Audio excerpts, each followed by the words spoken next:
Pati Sahapati Kahatam Jadiyana Divaram Ayachata Santi Tasahata Paraja Kajatika Dese Viradhammo Anu.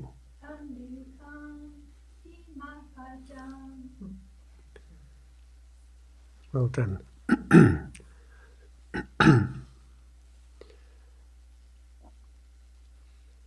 Namo tassa bhagavato arahato samma sambuddhassa. Namo tassa bhagavato arahato samma sambuddhassa. Namo tassa bhagavato arahato samma sambuddhassa. Buddhang dhammang sanghang namasami. Namaste everyone online and here.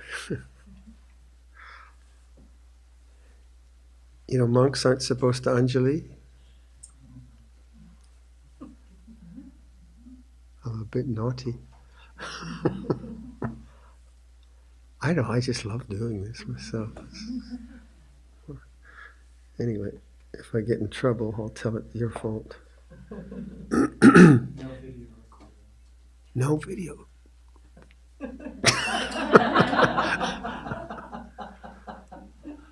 We have all kinds of rules.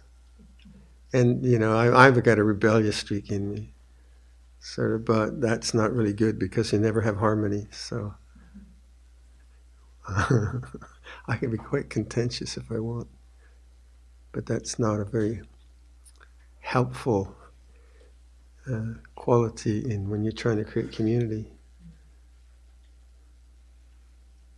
But it can be a helpful quality when you refuse to believe in your own delusions.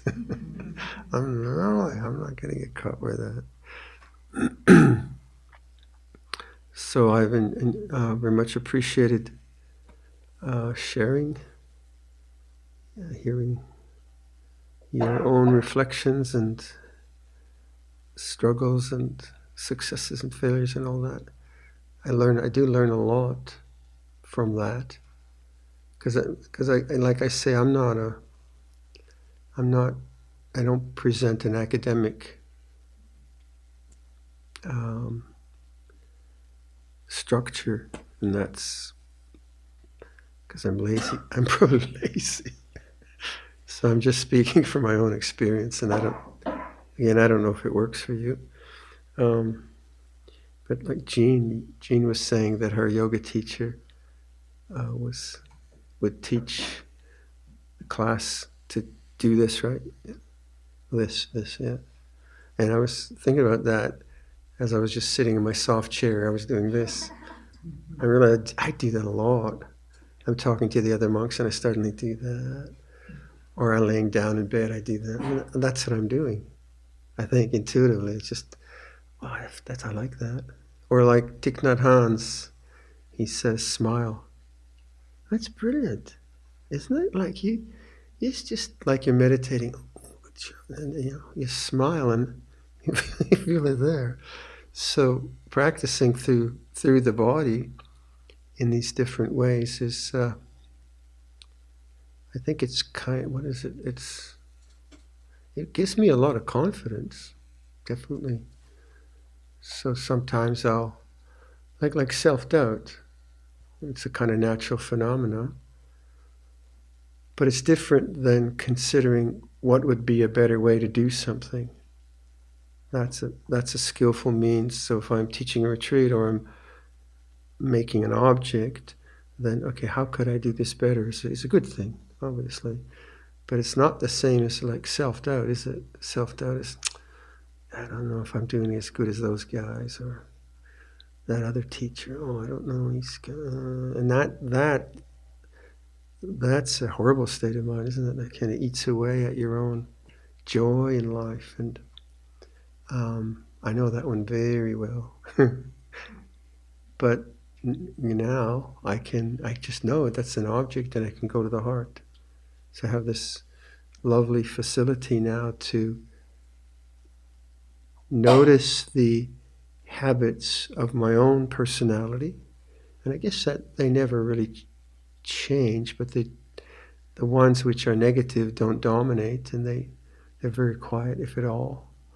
And then the ones that have been cultured, such as gratitude and perseverance or whatever, they begin to dominate in the scene. So I've, like as a monk, right from when I ordained as a Samanera, everything was given to me. So that was 1973. So I've been the recipient of so much giving, and so what else could there be but gratitude? And then the way that Rinpoche Cha and everyone would teach us is all you need is the 4 requisites, and contemplate gratitude, contemplate how hard the lay people work for you to be able to practice. So give back to the community, give back to the lay people. And those have been themes in my life all my life. So I'm very fortunate. I never had any really competitive themes, like who's going to fire me? And promotion, like you're in the same position in the line the rest of your life.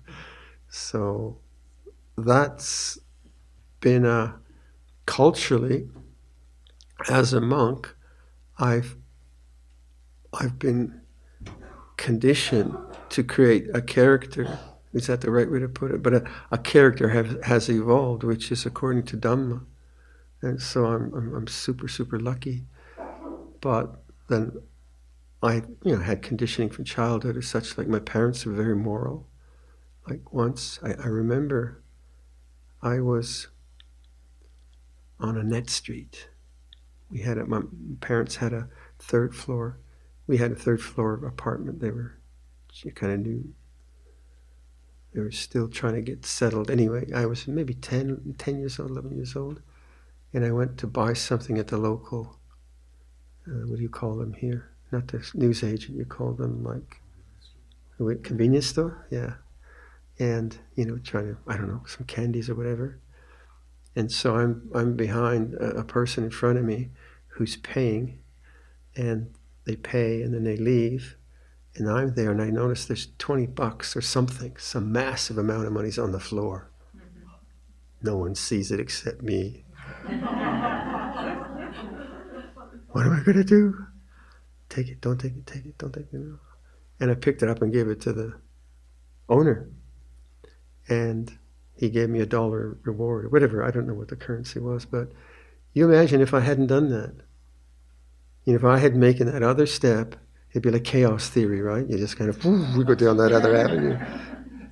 But because my parents were very moral, very I think my mom or my dad, they stole some potatoes in the middle of their 1944, 1945, and they still felt bad about it in the war. So that the moral standard was very, very high, and hence, I didn't. If I would have taken the $20, then I'd just be worried and frightened. Or then I think, well, that was good. I get another 20, and go another direction. Maybe not. So we have conditioning from our culture, from our parents, and some of the conditioning is good, some not so good, and that creates a sense of self, quite often, or not. So my conditioning as a monk has always been towards the renunciation of the self-perception, not kind of being irresponsible, but no longer defining myself so much as the individual, but more like, what am I in the community? What are my duties as a senior monk, as a junior monk? So as a junior monk, my duties were to care for the senior monks. And in men's society, I don't think that happens much. I don't think so. Maybe you take care of your coach or something like that. And now, like, the junior monks take care of me, and you wouldn't believe what good care I have. Like, it's just the way they take care of me is stunning, and it's very moving too, because then because I am a grandfather, that's what Lompo really means. It means kind of like grandfather, and they are my sons and grandsons. So in the midst of a pretty strict kind of seemingly strict discipline, there's tremendous heart. It's really quite inspiring. So I'm fortunate in that way. So whatever conditioning you have had, so if you live in a competitive economic environment, or parents weren't very kind or weren't very moral, or there's all kinds of ways it can come out.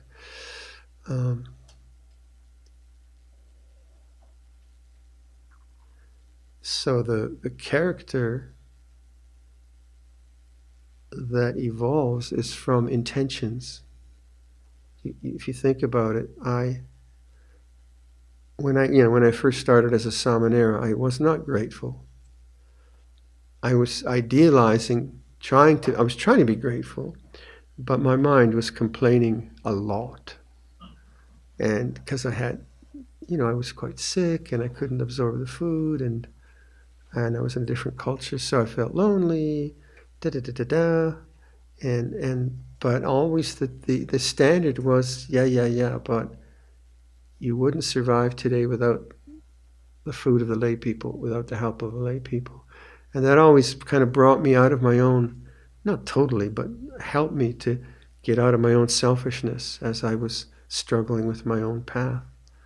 And then I would go on Pindapad, alms round, and there's one guy, I still remember him. He was like very, like Arnold Schwarzenegger, strong guy, and he would be behind his water buffalo in the mud up to here, and it was a metal plow. You imagine how hard that is, yes, physically. And so he was plowing the fields for the planting in the monsoon season. So I'd pass him by, I'd see him there, he's working hard, quietly go to the village, and in the village his wife would be giving me rice into my alms bowl. Can you imagine the effect of that was? It was like, wow. And there's this child, and mom getting the child to put food and rice into my bowl, and he's doing it. So the stimulus and incentive for practice was huge. It was really, really huge, because these people were so, they lived on a very basic kind of income, but there was a kind of a sophistication in Dharma with them, the way they thought, and their appreciation of morality, their love of their teachers. That was really impressive to see them, the way they loved the senior teachers and the senior nuns at Luang Cha's monastery. So I'm very and then the role models I had, because I was 24, 25, and I really didn't have any character.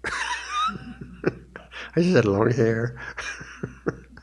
I had some character, sure, but I was a character. And then I come into a culture where you have a very uncompromising teacher, fearless, and then you have mostly farming men from farming families, so physically very strong and with incredible endurance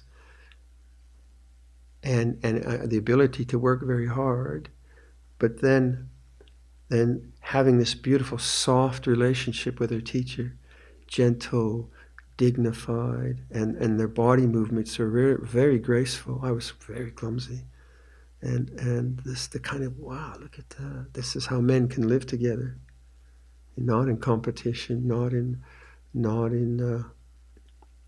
fighting or whatever, but rather in in a very shall we say, disciplined way, but in a very beautiful, heartfelt way. So those were the role models I was able to not mimic, but imbibe, I suppose. Well, my own mind was a complete disaster. But that didn't matter so much, because now I was being carried by a vehicle, carried by a culture, carried by a beautiful, beautiful teacher who would just say, endure, or meine. And, we didn't get that much teaching. Like, we never got, I don't think I got any teaching in meditation, really. Luang Por say, watch your breath. No counting, nothing. So any kind of techniques I usually got from other Westerners, but you could see he wasn't really concerned. He was concerned about awareness and mindfulness and relationship and harmonious relationship, and not getting caught in various kind of ego trips and all of that. So his community were very, very loyal to him. And apparently when they built the road in Wapapong to the main sala, it was quite rough. So I think the lay people dug it up with hose. The farmers there with hose, those long hose, they're skillful. They can take a hoe and throw the dirt a long, long way. So very, very skillful. So they dug it all up, and then we had to, I wasn't there, then the monks had to get it hard so cars could come in. So I think there were, from what I remember from the story, there were like maybe 20, 30 monks. So Ajahn Chah got them, let's say if there's 30, 5 rows of 6. Is that 30? It's been a long time. Whatever needed. And then he marched him, stomping the ground from one end to the other for about 4 hours. There was no rollers or anything. So, he had a lovely, lovely sense of humor, and he could be a real kind of general. And, but what he quite enjoyed Westerners, because we were so odd. We were really weird. We just kind of flowed in with, kind of like weird clothes that someone had picked up in India, or long hair that hadn't been washed for a while. And the Thai monasteries are very neat. This really, really rip roar, as they say. But he had this kind of, I think he had this kind of affection for our sincerity. And when we told him, I think someone described us as hippies or something like that. And he came, well, what's that?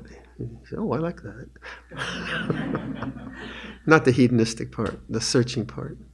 And so that was one of the really interesting things of being with him, was the Q&As that kind of spontaneously took place, which are very much like darshan or satsang maybe in the Indian context.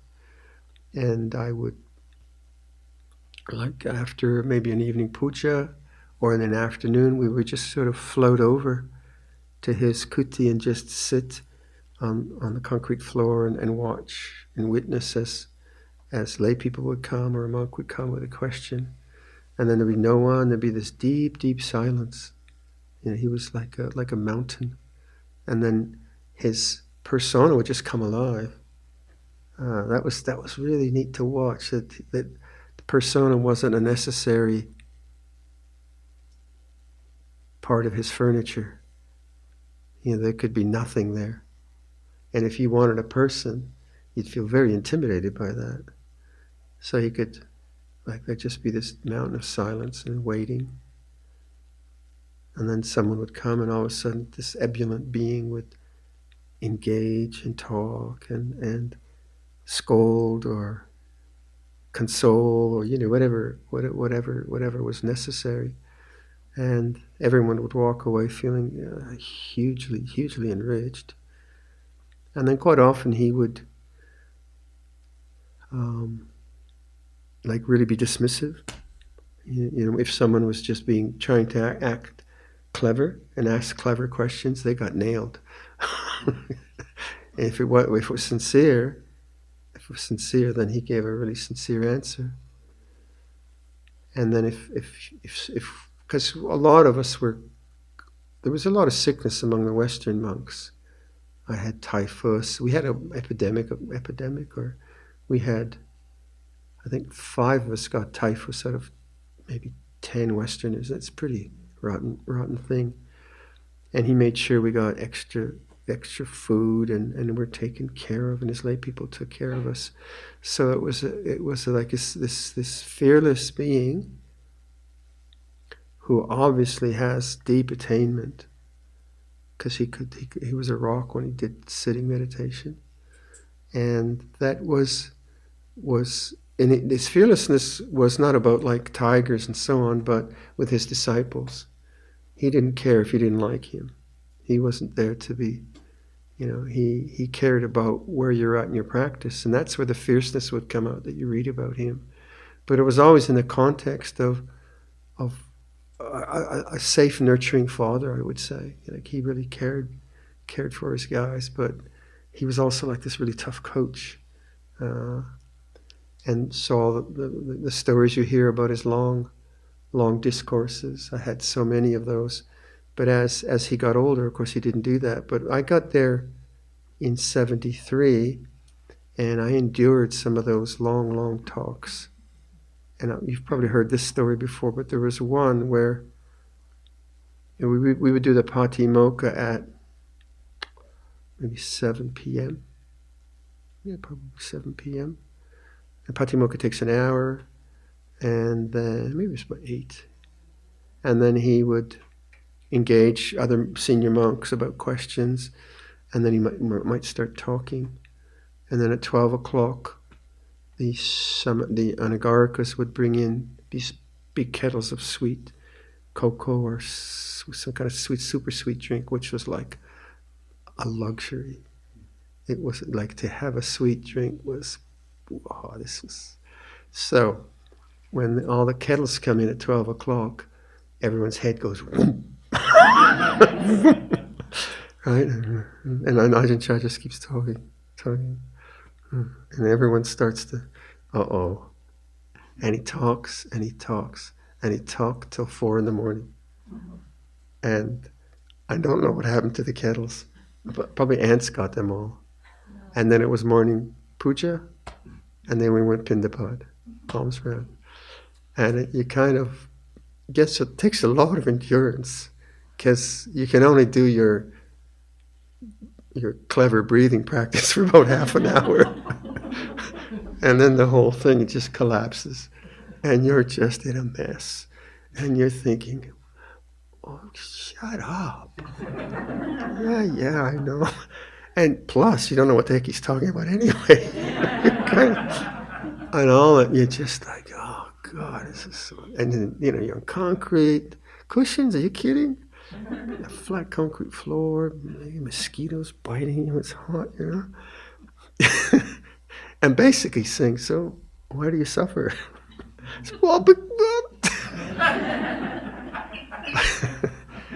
But yeah, after a while you give up. You just, no more resistance. Okay, I give up. Whatever. You want to talk all week, fine. And and he's just saying, yeah, Oton. And he's kind of in the back of his voice, he's chuckling at you. And that was the fearlessness. We all loved him, but you got 50 strong men, and you're holding him, you're pinning him down for 4 or 5 hours. There's going to be a bit of heat coming out of that. And then, the role models, the senior monks, they could take it. They're just rocks. They're just sitting there, and us more, the hoi polloi in the background. But then he was also just seeing, like, are you worthy to teach? Like, if you can stick this out, then I'll give you some time too. I think that was part of it. Like, it's like the Zen master makes the disciple, stay in the snow for 3 days or something like. You hear those stories. I think that was part of it too. That he kind of would just watch you and kind of just watch your character, how you moved, and then he started to kind of get an intuition about who you were, and then he'd engage you, and or not. So there was one monk who was incredibly Californian monk, who was very gifted and just good with everything, good with making bowl covers, or good with chanting Patimokkha, or always on time and always meditating really well. Like he was like the super. What do you call them in high school? A sports superstar. No. One of those ones that gets all the praise in high school. Anyway, Huh? Anyway, so he was really a nice guy, and he'd be first to meet Ajahn Chah if Ajahn Chah was coming, or he'd be the first to wash his feet and get his bowl, and Ajahn Chah just totally ignored him. Totally, I mean, it was so obvious. Totally ignored him, and we were all thinking, "Wow, what's that about?" And it was just obvious, and of course that was a challenge because he was so successful. He was a very successful person, whatever he did. And that felt like tough medicine, but that was his intuition. And then I think the most we had the wife of the former ambassador to U.S. ambassador to Thailand, and the wife of the present ambassador of the United States to Thailand, come to visit the monastery. And they were disciples of an Indian guru, and they'd heard of Ajahn Chah. And these were very successful, powerful women. And for them to come to Wat Pah Pong, which was it was like the Yukon. It was like the back of beyond. No one went up there. If you saw a car, it'd be a big deal. They made the trip up there. He met them at the airport, at the train station, and then he said, "Well, will you join me for a Dhamma talk later?"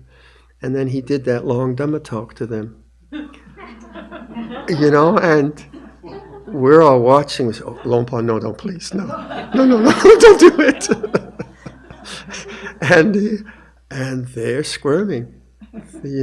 Okay, keep your lovely yoga posture now. And they're sweating and so on. I don't know, I thought it was over the top, but who knows? I guess he saw a chance to, and Ajahn Pabagar was translating. He said, "Why do you suffer? What's the cause of suffering?"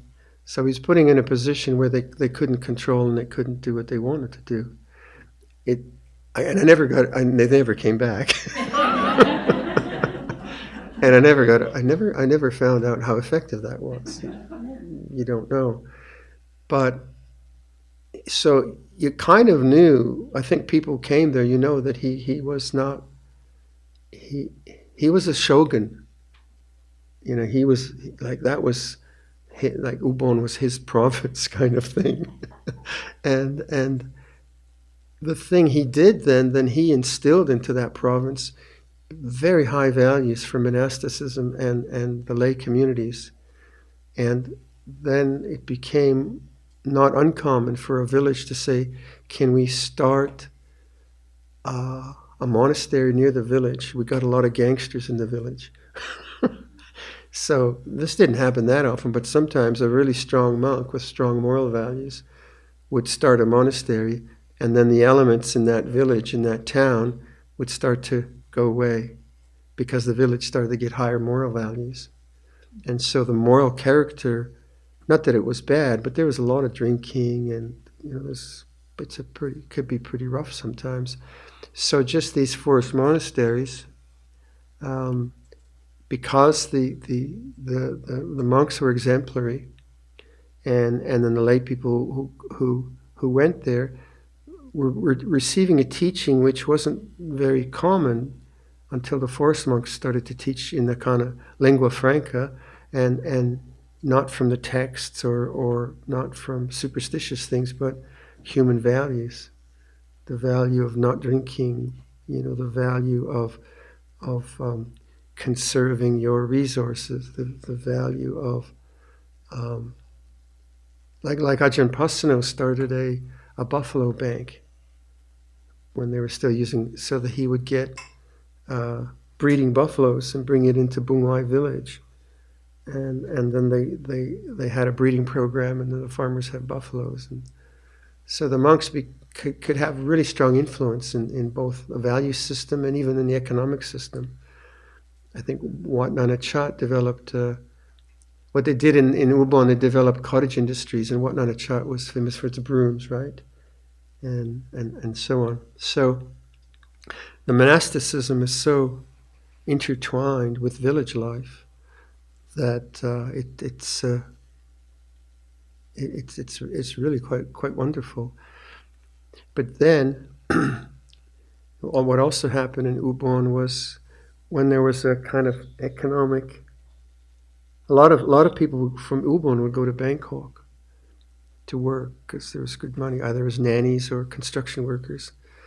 And I think there was one really bad period in the Thai economy where all the Ubon people in many provinces had to go home.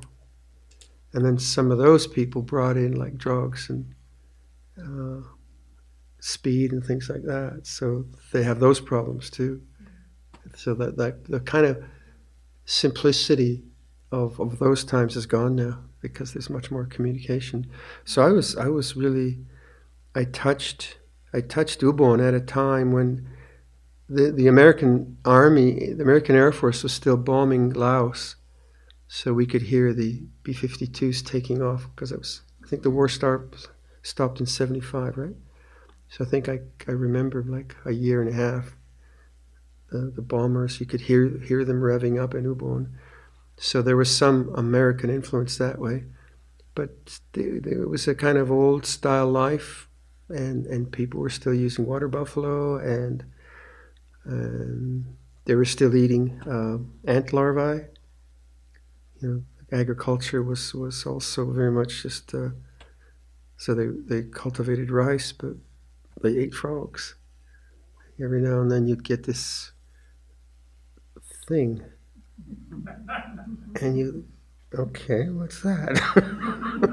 And it would be very flat, and it had the contours of a frog. So you reckon, okay. I don't know what the preparation was. I think an elephant must have stepped on it or something. So some of the kind of, it's protein, I guess.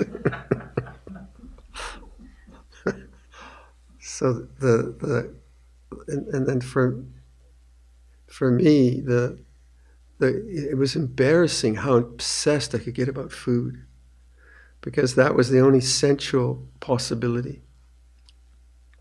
Celibate life, no literature, no music, 1 meal a day. So what are you going to get obsessed about? Mangoes? A bigger mango? So then you'd watch your mind like being jealous because this guy got a bigger mango than you. Really? Oh, come on, you're 25 years old. Yeah, but it's bigger. And the desire would come up so strong for something, right? And it was pretty basic. So then you'd watch, oh wow, greed feels this way. So greed had actually very few avenues of distraction. So it just kind of got magnified by a meal. And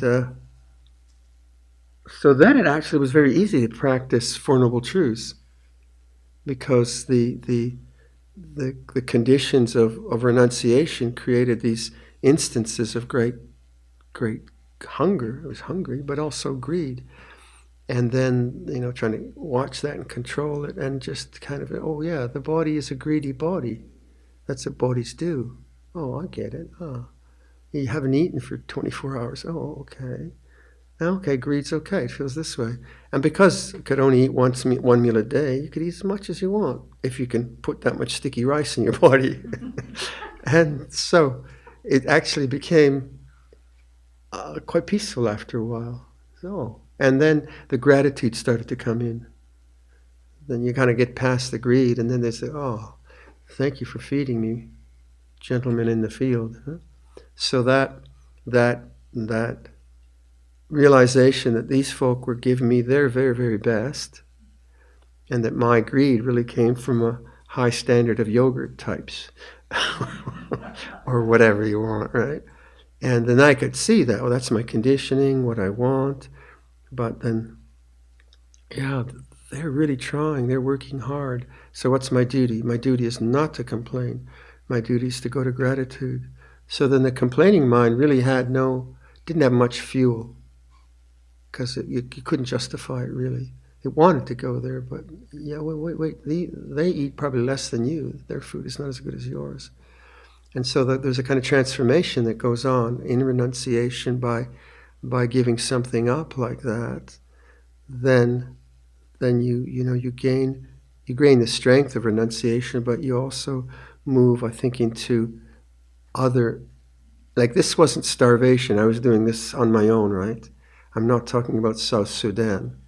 That's not renunciation, that's starvation. But I was doing this on my own.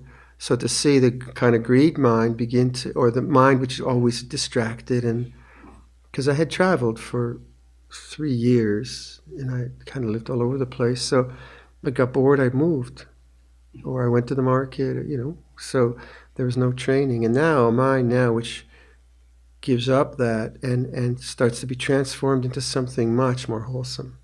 Gratitude, patience. And so those are the foundations of monastic life.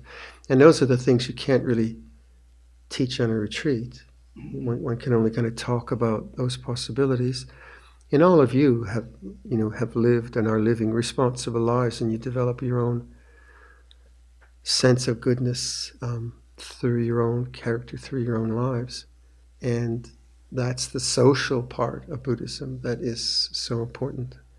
And so then you go back home, and you have your various responsibilities. Kind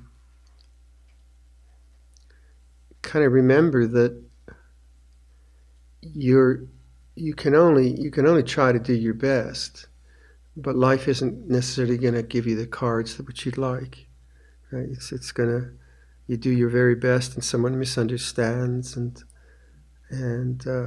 blames you, or you do your very best, and then a child in the family or whatever gets into drugs, or so life is quite messy that way. Or there was one gentleman, Siri, in Auckland, New Zealand. It was Vesak. He and his wife they're both doctors. He's got a really good medical practice going, and he wants to help get the Buddha image from the shrine to the back of his car to take to the hall which you're renting. And the Buddha image is made of plaster. It's big, and he does his back in, and his whole life goes crash, just careening down, because he loses his ability to work, and then he gets depressed. But I moved the Buddha Rupa. That's not fair. And so it is, yeah. Sometimes it's like that. And then, his practice really had to kick in another gear, because he was so successful, his kids were doing well, and then this just kind of slammed him. But then he got caught more into a more deep, more profound Dhamma practice, and became quite a wise being from that. But it was painful to watch. So we do our best, and probably the most important thing is Kalyanamitta, I think, don't you? Like COVID, we could see how difficult it is when you're on your own. Like for us in the monastery, COVID was like, it was like less people, but we had a community. We had each other, and we had discipline, we had work, so we didn't really get affected by COVID in that way. And that's Kalyanamitta. So whatever, as as you live your lives, make sure you have good spiritual friends. Keep cultivating those, and because they give you feedback, they give you support, they give you encouragement, and, they give you celebration, all those things. And so the Buddha would say to Ananda, how much of the holy life is spiritual friends? Ananda says 50%. He says 100%. 100%. But it's very important. And I think of all the times when I was down and my teacher lifted me up, or I was confused and my teacher gave me good direction, or I was in a bad mood and the monks made fun of me, or whatever, or someone just left me alone, let me just be depressed and work it through. And so that's been a kind of, and that's what Sangha is about. So I know we talk about like the Sangha in Ottawa, but Sangha is like a lived community, and kind of living together and supporting each other is very much the part of the Triple Gem, doing that. So I thought I'd give a bedtime story today rather than a teaching. We have questions. I will often feel that too much teaching is too much teaching, so then I do bedtime stories. But I did remember. Can you check, Garfield, if our man's there? I have to leave tonight. I'll be back. He's there, okay. So I don't have to stretch this out. Can you say a little? Can you say a little about the meaning of the use of the word safety in the Metta Sutta? Wishing in gladness and in safety. I just take it quite superficially, like, I hope the bandits don't get you and no one steals your car. It's like that you're safe. That's the way I take it. Nothing too profound. In sitting meditation, is it more helpful to have a single main object of awareness? I'm usually aware of everything: sound, breathing, bodily sensations, end of thoughts, emotional tone. And there's a similar kind of question, I think, that would work together. Not that one.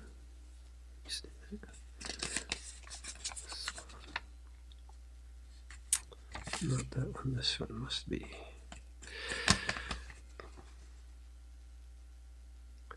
When witnessing your breath, is it best to just pick up one sense, feeling, touch, or to explore using all senses? So both of those questions, perhaps a way to look at it is that maybe there are two qualities to consider: stillness and brightness. So if you kind of consider it that way, stillness, but not stillness which puts you to sleep. Brightness, where you're present, you're awake, but you're not jangled. One way to think about it. So rather than what exactly should I do, it would be, where am I at now? And is my doing a function of restlessness or brightening? Does it create more stillness? Does it put me to sleep? So stillness is a good one to just, what's a stillness like? And then I fall asleep. All right, that was very still. So let's do some breathing. Or then I do some, I want to make the mind still, so I'll do some breathing and actually get more jangled. No, let's not do some breathing. So it's not like one thing or the other.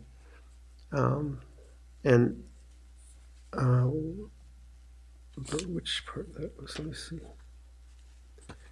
In sitting meditation, is it more helpful to have? Yeah. So if you have a question like that, they have to experiment and just try. So you focus really hard on one thing and try it for a while. I don't really like too much focus in my own practice. I like space, openness, open heart.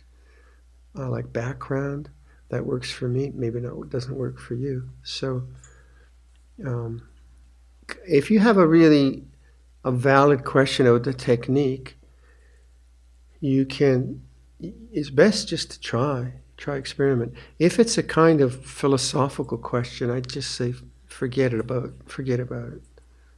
Like, don't go there for like the next 5 years, and just work for stillness, quietness, that kind of a thing. That's my opinion. How do you find sitting, walking meditation different, similar in training for abiding with awareness in the depths of practice? Well, really interesting in the interviews how some people find walking much, much more conducive than sitting, and other people's not. So again, it depends. I think to have a possibility of several postures is very good. But for some people, sitting is physically really difficult. Just really, really difficult for various reasons, like sitting still. Like my knee is giving me a fair bit of pain. I'm surprised because I'm not doing anything. Just sitting there. So, I think I'm up to Yoga Nidra all the time now. And next year there'll be a couch here. But, so it does depend, but the ability to basically move around in the universe with mindfulness is the most important thing, isn't it? Rather than a particular posture. So the idea that now I'm sitting and meditating, and like Ajahn Chah would say, well, yeah, but what's wrong with hauling water? Because we would haul water from wells, or what's wrong with sweeping leaves? So the training in mindfulness with Ajahn Chah was everything all the time, obviously. And of course life was very simple. It wasn't like complicated doing computer programming and all those complex things that now people do. So it was much, much easier to do that. So I like alternate. I used to, like when I was younger, I would alternate.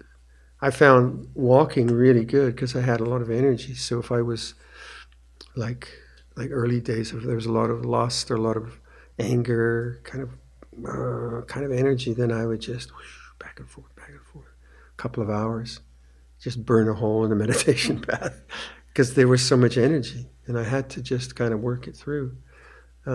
Now if I do an hour, my knees are done. And then I find, I don't find it, but most monks who are under 60, and most monks really like walking meditation just as much as sitting. So that the pattern that I evolved as a younger monk was sitting an hour, walking an hour, sitting an hour, walking an hour, maybe. And you can go for a long time. And of course that was our business, to do long meditation. And then I would intersperse that with chanting. So I'd learn, like if I was learning the Patimokkha, I'd sit for an hour, maybe chant for half an hour, walk for half an hour, then sit for an hour, walking chanting. So then I got a really kind of good routine. But of course we're kind of paid to do that. And we're really encouraged to do long periods of formal practice and really build up the capacity for sustained awareness, which is what this retreat is about. So I'd say it's very personal, that question. You just got to try and see what works for you. But don't feel that you should sit or you should walk, but you should be mindful. Like feel guilty, I'm not doing any sitting. Not true. Let me get this one. If I understand it, the unconditioned presence, awareness are variations on the same thing. That's the kind of way I use language. But presence feels different to me, or rather, it feels as if there are two forms of presence, and one of them almost feels like the path to awareness, although that makes no sense as I write this, since presence and awareness unless maybe there are two forms of awareness. I'll do that again.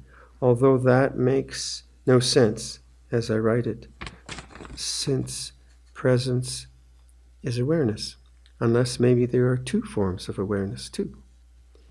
But it feels like there's only one form to the unconditioned. Does that make some sense? Or is it just weird or wrong-headed? Like, if you had two forms of awareness, then one would have to be an object. So there can only be, right? There can only be one awareness. But the way I came, when I kind of contemplated that question, because quite often we say that mindfulness is the gateway to the deathless. We say that.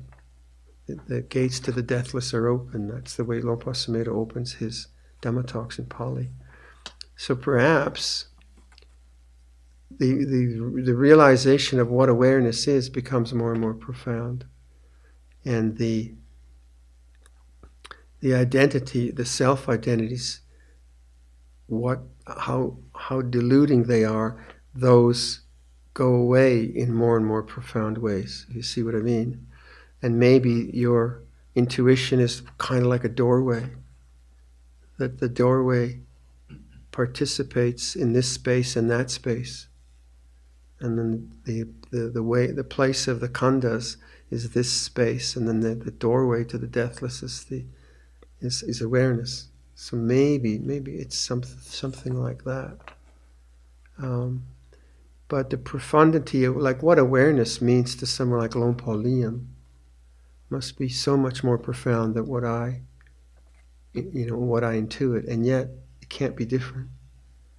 So there must be, like if we talk about the fetters, the falling away of the last ones, mana and things like that, there must the kind of really subtle sense of being individuated, that all disappears, and you have teachings around non-duality. Those beings are experiencing something which is awareness, but it's kind of informed in a more profound way, maybe, perhaps, something like that. That's what came to me as I thought about this. Witnessing for me is often a step away from commenting or a documentary report on what I'm witnessing. I can get to witnessing without words, but do you have any methods for dealing with witnessing when it goes to words? Besides, don't go there. You predicted my answer. So, pondering that question, I think it's like eating potato chips. Isn't it? Like, you get this really cool idea, and then you start to consume it. Bet you can't eat just one. And then maybe the love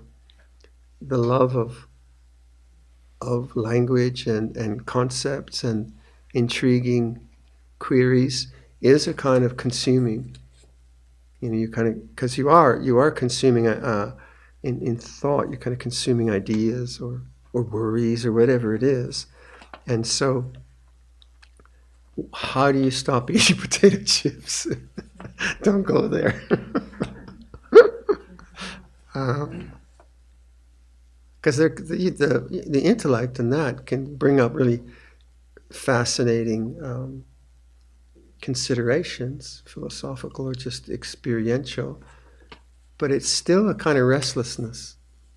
It's still a kind of movement out, the mind going outside, more subtle. And I guess it would be a question of renunciation, maybe even sense restraint. Like if you think about it, like if I watch, horrible newsreels of death, destruction, and decay, hour upon hour upon hour, then I'm influencing my mind in a really negative way. So then I have to practice sense restraint. In other words, I don't allow that to go into me. So there is a place for sense restraint around thinking. Right? Just like there's a place for not eating too much potato chips. In the same kind of vein. It's more subtle, but I think it perhaps, I mean, that's what came to me. I don't know if that fits, so that's what I kind of thought about. Okay, I think I'm going to disappear. Dhamaya Dhammakataya Sadhu Ramgadamase. Sadhu, sadhu, sadhu, anamodhami. Faye, did you just memorize that today? Ah, very nice. Nice to memorize. Ajahn Sumedha used to memorize, what was it? Victorian poetry. You'd just be sitting there and he'd all of a sudden start like some kind of T.S. Eliot or something like that. I mean, wow. He's got a really good memory. That was fun. Okay, let's finish with some chanting. So when I do namaste to these people, they don't see me.